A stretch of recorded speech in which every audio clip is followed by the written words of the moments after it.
Graduate na gid ang amo ang agam mo ni akong pinakamuglangan nga anak guys diri na graduation niya diri sa Kulyanan National High School. So hello GDS community under the vlog and ang nang to this video. Graduation ni agaw karon diri sa Kulyanan. So hapit pinalate aning trabaho kay ngano sa sayo magud pod. So wala ta mahimo kay mo schedule mo igatag time sa school no. Hello.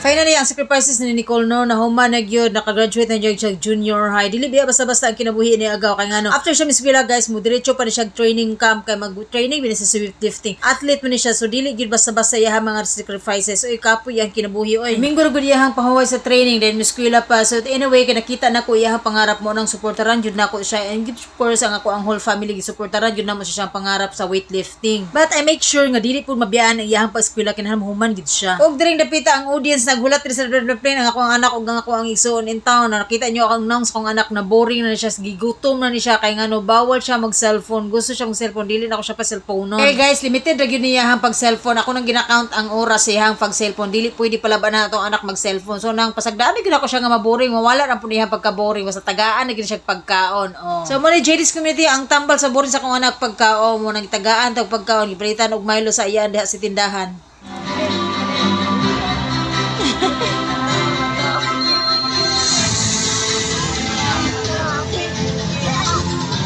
Angles Alexa Kate A with honors with an average grade of 90%.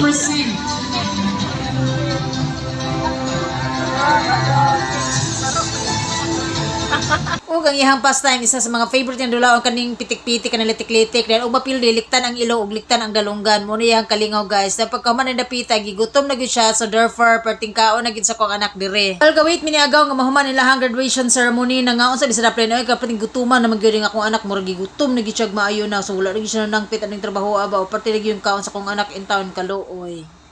La na si agaw. Congrats daw. Please daw, agaw. Please daw.